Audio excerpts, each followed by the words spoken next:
নমস্কার দর্শক বন্ধু।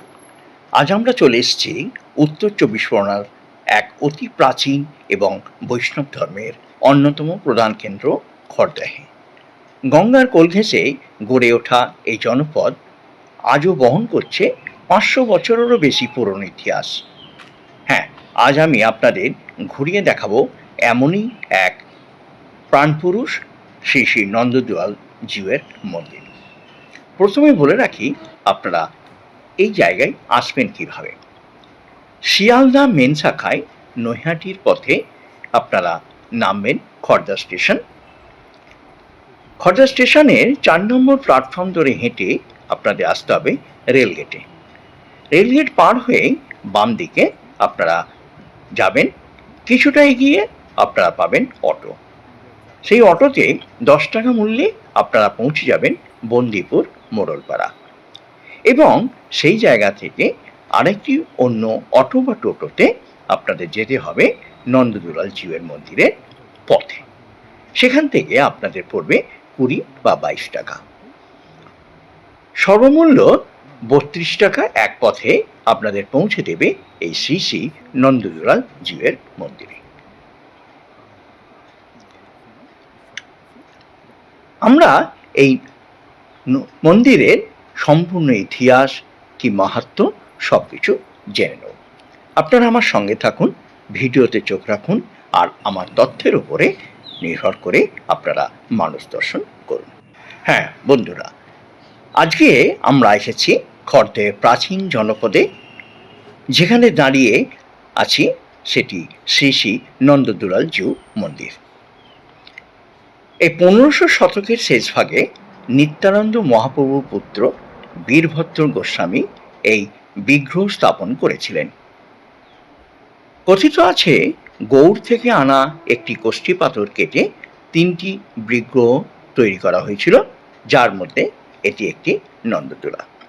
আমার পূর্ববর্তী ভিডিওতে আপনারা দেখে থাকবেন শ্রীরামপুরের রাধাবল্লভ জিউয়ের মন্দির। আমরা তার দ্বিতীয় অংশে, অর্থাৎ যে একটি পাথর থেকে ৩টি মূর্তি গঠন হয়েছিল, একটি শ্রীরামপুরের রাধাবল্লভ জিউ মন্দির, দ্বিতীয়টি নন্দদুলাল জিউ মন্দির, আজ আমরা আপনাদের এই জায়গায় নিয়ে এসেছি। আমি আছি আপনাদের সঙ্গে, আপনারা চোখ রাখুন। চলুন আমরা ধীরে ধীরে এই মন্দিরের গর্ভগৃহে প্রবেশ করি। কয়েকটা সিঁড়ি পথে আমরা এগিয়ে যাব ওই মন্দিরের গর্ভগৃহের কাছে। এই মন্দিরের স্থাপত্য রীতি মধ্যযুগীয় বাংলার নবরত্ন শৈলীর এক অনন্য নিদর্শন। যদি লক্ষ্য করা যায়, গায়ে সূক্ষ্ম কারুকার্য, যদিও বর্তমানে সংস্কারের ফলে অনেক কিছু বদলেছে, তবুও এর প্রতিটি ইটের খাঁজে ইতিহাসের গন্ধ পাওয়া যায়। বর্তমানে গর্ভগৃহে মেরামতির কাজ চলছে, তাই সম্পূর্ণভাবে আপনাদের দেখাতে সক্ষম হলাম না, তবে যতটুকু পারলাম আপনাদের সামনে তুলে ধরলাম। মন্দিরের গর্ভগৃহে নন্দদুলালের শান্ত ও স্নিগ্ধ রূপ দেখলে মন ভরে যায়। এই গর্ভগৃহটি বর্তমানে বন্ধ রাখা আছে মেরামতের কারণে। এই সেই শ্রী শ্রী নন্দদুলাল, যার সিংহাসন এখানে রয়েছে। আমি চেষ্টা করব আপনাদের যতটা সম্ভব তথ্য দিয়ে রাখার। শুধু স্থাপত্য নয়, বৈষ্ণব ধর্মে এই মন্দিরের গুরুত্ব অপরিসীম। বিশেষ করে দোলের সময় এখানে হাজার হাজার ভক্তের সমাগম হয়। এই মন্দির প্রাঙ্গণে বসলে এক অদ্ভুত মানসিক শান্তি পাওয়া যায়, যা বর্তমানের ব্যস্ত জীবনে বিরল।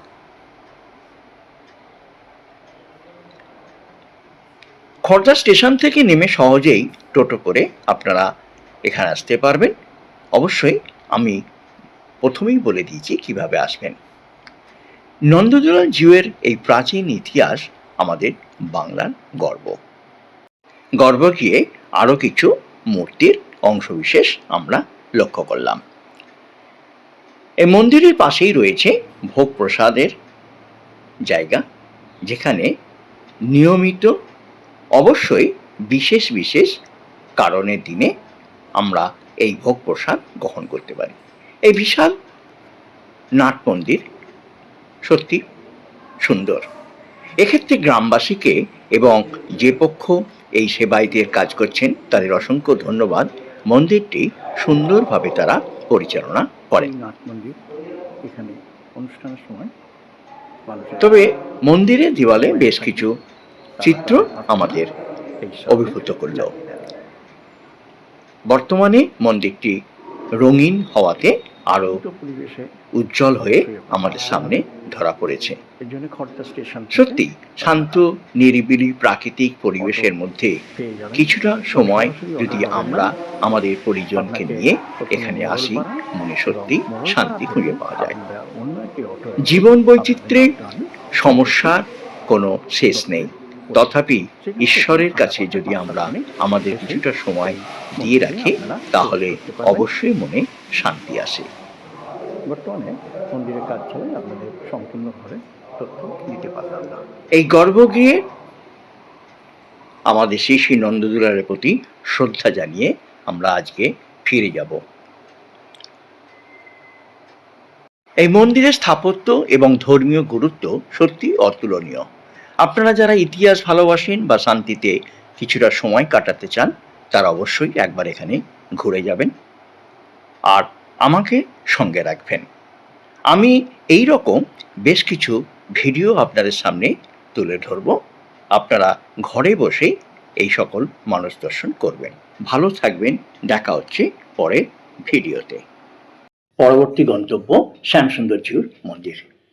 হ্যাঁ, আজ আমরা এসেছি খড়দহের অপর পারে শ্যামসুন্দরজিউ মন্দিরে দর্শনে। এখানে আসতে গেলে শিয়ালদা নৈহাটি মেন শাখায় আপনাকে নামতে হবে খড়দা স্টেশনে। 1 নম্বর প্ল্যাটফর্ম দিয়ে বেরিয়ে রেলগেটের দিকে আপনি ডান দিকে যাবেন, কিছুটা দূরে টোটো বা অটো পেয়ে যাবেন। সেখানে আপনার গন্তব্যের কথা বললেই শ্যামসুন্দর জিউর মন্দিরে কাছাকাছি আপনাকে নামিয়ে দেবে। চলুন আমরা এই মন্দিরে বেশ কিছু তথ্য জেনে নিই। চৈতন্য মহাপ্রভুর প্রধান পার্শ্বদ শ্রীপাদ নিত্যানন্দ প্রভু যেখানে তার জীবনের শেষ 12 বছর কাটিয়েছিলেন সেই পুণ্যভূমি খড়দহকে বলা হয় দ্বিতীয় শ্রীক্ষেত্র। আজকের ব্লগে আপনারা দর্শন করবেন এখানকার প্রধান আকর্ষণ শ্রী শ্রী শ্যামসুন্দর জিউর মন্দির। যে বিগ্রহের অলৌকিক প্রকাশ ঘটেছিল খোদ নিত্যানন্দ পত্নী জাহ্নবা মাতার হাত ধরে। 500 বছরের বেশি পুরনো এই মন্দির এবং বিগ্রহের ইতিহাস আজও ভক্তদের রোমাঞ্চিত করে। চলুন একসাথে দেখে নিই এখানকার জাগ্রত এই তীর্থস্থানটি। বিগ্রহের ইতিহাস অলৌকিকতা সম্পর্কে জানতে গেলে এই শ্যামসুন্দর বিগ্রহের ইতিহাস অত্যন্ত বিস্ময়কর। কথিত আছে শ্রীপাদ বীরভদ্র গোস্বামী একটি কোষ্ঠী পাথর থেকে 3টি বিগ্রহ তৈরি করেছিলেন। খড়দহের শ্যামসুন্দর, মাহেশের রাধাবল্লভ এবং খড়দহেরই নন্দতুলা। ভক্তদের বিশ্বাস একই দিনে এই 3 বিগ্রহ দর্শন করলে অক্ষয় পুণ্য লাভ হয়। জাহ্নবা মাতা এবং বীরভদ্র গোস্বামী স্বয়ং এই বিগ্রহের সেবা করতেন। মন্দিরের ঠিক অপরদিকেই রয়েছে নাটমন্দির বা ভক্তদের বসার জায়গা, যেখানে বসে আপনি দেবতার কিছুটা ধ্যান করতে পারেন। এই সেই নাটমন্দির বা ভক্তদের বসার জায়গা। মন্দিরের স্থাপত্য পরিবেশ আপনারা দেখতেই পাচ্ছেন। মন্দিরের স্থাপত্য শৈলী অত্যন্ত সাধারণ অথচ গাম্ভীর্যপূর্ণ। মন্দির ট্রাস্ট কমিটির সম্পূর্ণ নিষেধাজ্ঞা ফটো তোলার, তাই যতটা সম্ভব আপনাদের সামনে তুলে ধরলাম। এই মন্দির থেকে কিছুটা এগিয়ে গেলে মন্দির বাস, কিন্তু আমরা আর ফটো তুলতে পারছি না। মন্দিরের বারান্দা টেরাকোটা ও কাঠের কাজ ইতিহাসে সাক্ষ্য দিচ্ছে। গঙ্গার কোল ঘেঁষে অবস্থিত এই মন্দিরে প্রবেশ করলে এক অদ্ভুত শান্তি অনুভব করা যায়। শ্যামসুন্দরের ঝুলন উৎসব এবং রাস উৎসব এখানে অত্যন্ত ধুমধাম করে পালিত হয়।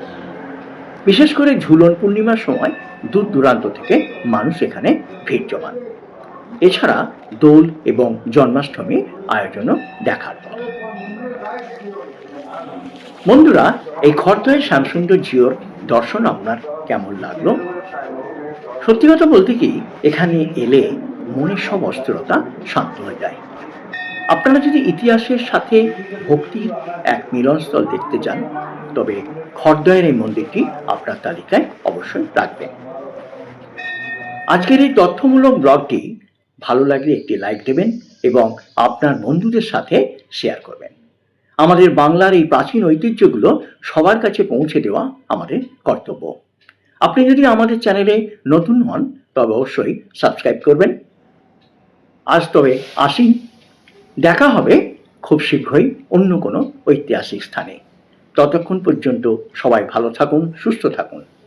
জয় নিতাই, জয় শ্যামসুন্দর। এখানে আসতে খড়দা স্টেশন থেকে এক পথে টোটো বা অটো ভাড়া পড়বে 10 টাকা। এখানে প্রত্যেকদিন আপনার ভোগ প্রসাদের ব্যবস্থা আছে। নির্দিষ্ট মূল্যে 11:30টার মধ্যে আপনি যদি কুপন কাটেন, তাহলে 1:30 থেকে আপনার ভোগ প্রসাদ গ্রহণ করার ব্যবস্থা থাকছে। যথেষ্ট ভালো। আপনি এখানে ঈশ্বরের ভোগ প্রসাদ গ্রহণ করে নিজের জীবনকেও মানিয়ে রাখতে পারেন। ভালো থাকবেন, সুস্থ থাকবেন আর আমাকে সঙ্গে রাখবেন। এগিয়ে চললাম এবং নতুন জায়গায় আপনাদের স্বাগত। আমরা এসে পৌঁছলাম 26 শিব মন্দির, খড়দা। এই গঙ্গার ঘাটের নিকটবর্তী সুন্দর পরিবেশের মধ্যে গড়ে উঠেছে এই 26 শিব মন্দির। চলুন আমরা জেনে নিই এই মন্দিরের ইতিহাস। গঙ্গাপাড়ের সবুজের এই সুশৃঙ্খল অভিযানের মধ্য দিয়েই আমাদের প্রাচীন মন্দির এই 26 শিব মন্দির। গঙ্গার তীরে এই প্রাচীন মন্দিরসমূহ শুধু ধর্মীয় স্থান নয়, বাংলার ইতিহাস ও স্থাপত্যেরও এক অনন্য নিদর্শন। আপনারা চাকদা স্টেশন থেকে শ্যামসুন্দর জিউ মন্দিরটি দেখেই হাঁটা পথে বা অন্যথায় টোটো নিয়ে সরাসরি গঙ্গার ঘাটে আপনারা এসে দেখতে পারেন এই 26টি শিব মন্দির। জনশ্রুতি আছে এই 26টি শিব মন্দির বহু বছর আগে জমিদার পরিবারের উদ্যোগে নির্মিত হয়েছিল। সারিবদ্ধ আটচালা ও বাংলার ঐতিহ্যবাহী স্থাপত্য আজও ভক্ত ও পর্যটকদের আকর্ষণ করে। এই 26টি মন্দিরের একটি জায়গায় 6টি এবং রাস্তার অপর পারে রয়েছে 20টি সারিবদ্ধ শিব মন্দির। প্রতিটি মন্দিরে প্রতিষ্ঠিত রয়েছেন মহাদেব শিব। আর এই 20টি শিব মন্দির ভোরবেলায় ঘণ্টার ধ্বনি ও গঙ্গার হাওয়ায় এই স্থান হয়ে ওঠে এক অপূর্ব আধ্যাত্মিক পরিবেশ। চলুন আমরা এই 20টি মন্দিরের পরিক্রমা করতে থাকি। অন্যান্য অনুষ্ঠানের সঙ্গেও বিশেষ করে মহাশিবরাত্রিতে এখানে ভক্তদের ভিড় চোখে পড়ে। যদি ইতিহাস, ভক্তি আর শান্ত পরিবেশ একসঙ্গে অনুভব করতে চান, তাহলে অবশ্যই আপনাদের এখানে আসতে হবে। ঈশ্বরের আরাধনা করতেই হবে এমন কোনো বাধ্যকতা আমাদের জীবনে নেই। তথাপি সাংসারিক জীবন, অন্যান্য ব্যস্ততার মধ্যেও যদি আপনাদের মনে হয় কিছুটা নিজের জন্য সময় গুছিয়ে নেবেন, তাহলে আসুন। এই রকম স্থান যেখানে নিরিবিলির মধ্যে কিছুটা সময় আপনি এবং আত্মীয় পরিজন সপরিবারেও এখানে এসে সময় কাটাতে পারেন। গড়ে তুলুন প্রাচীন ইতিহাসের নতুনত্বকে। প্রাচীন হলেও এখানকার মানুষের যে এই মন্দিরের প্রতি যত্ন, তার জন্য সকলকে ধন্যবাদ জ্ঞাপন করি। আপনারা ভালো থাকবেন, সুস্থ থাকবেন। এইরকম তত্ত্ববহুল বিভিন্ন মন্দির বা স্থাপত্যের নিদর্শন আমরা আমাদের এই চ্যানেলে দিয়ে রাখব। আবার বলি, যদি আপনি আমার এই চ্যানেলে নতুন হন, অবশ্যই চ্যানেলটি সাবস্ক্রাইব করবেন। তাহলে যখনই কোনো ভিডিও আমি এই চ্যানেলে দিয়ে রাখবো, তখনই সরাসরি আপনি আপনার কাছে পৌঁছে যাবেন এবং আপনি ঘরে বসে এইরকম মানুষ দর্শন করতে পারবেন। সকলে ভালো থাকবেন, সুস্থ থাকবেন, জীবনের আনন্দ খুঁজে নেবেন এবং এর মধ্যেই গড়ে উঠবেন। ভালো থেকে মনকে ভালো রাখুন, সুস্থ রাখুন। হর হর মহাদেব। আমি ট্রাভেলার পুলক আপনাদের সঙ্গে সবসময় থাকব। নমস্কার।